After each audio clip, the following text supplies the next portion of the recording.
अवनी रूप रंग में साक्षात सौंदर्य की देवी प्रतीत होती थी। गौण वर्ण, श्यामल केस, सुराही जैसी गर्दन और चाल ऐसी लोहावनी कि हिरनी भी शर्मा जाए। पाक कला में दक्ष अवनी पढ़ाई में सामान्य रही। उसकी माँ गीता देवी ने उसे बड़ी ही सादगी से पाला था। कभी अवनी ने आधुनिक परिधान पहनने के लिए कहा तो गीता देवी ने तुरंत टोक देती थी।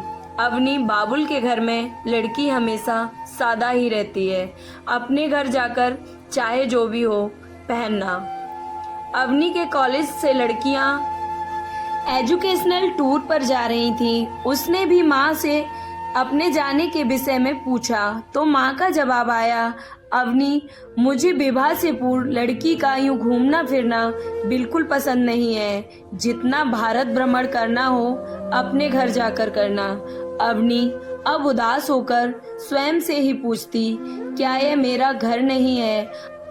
अवनी को कॉलेज से एक फंक्शन में सरस्वती देवी, जो कॉलेज की ट्रस्टी थी, उन्होंने देख लिया और अपने बेटे आर्यन के लिए पसंद कर लिया। विवाह का प्रस्ताव अवनी के घर पहुंचा तो अवनी की मां अत्यंत प्रसन्न हुई। आखिर इतना धनवान परिवार जो मिल रहा था। आखिरकार अवनी का विवाह आर्यन से हो गया।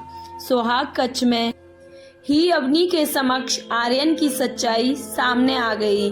वह शराब, अफीम, चरस आदि का सेवन करता था और फिर जानवरों जैसा आचरण करता था।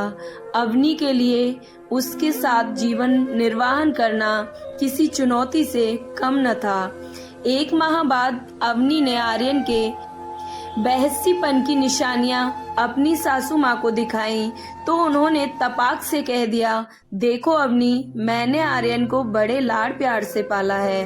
उसके लिए बहुत अमीर घराने से रिश्ते आए, किंतु आर्यन ने तुम्हें कॉलेज के सांस्कृतिक कार्यक्रम में देखा तो वह तुम्हें अपना दिल दे बैठा था। मैंने उसे बहुत समझाया कि तुम्हारा तो स्टेटस हमारे स्टैंडर्ड से मैच ही नहीं करता, पर उसकी मति मारी गई थी और आज तुम मेरे आर्यन पर ही उंगली उठा रही हो।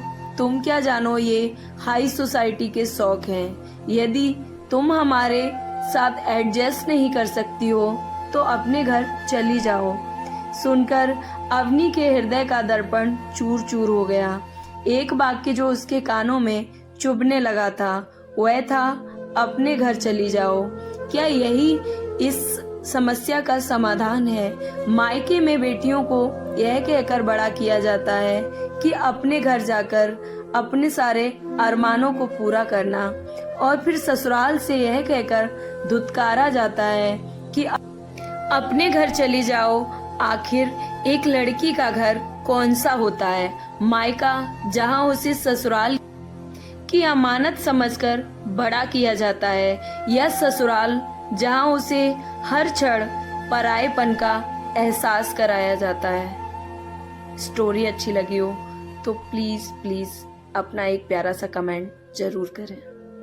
Thank you. जय श्री कृष्ण।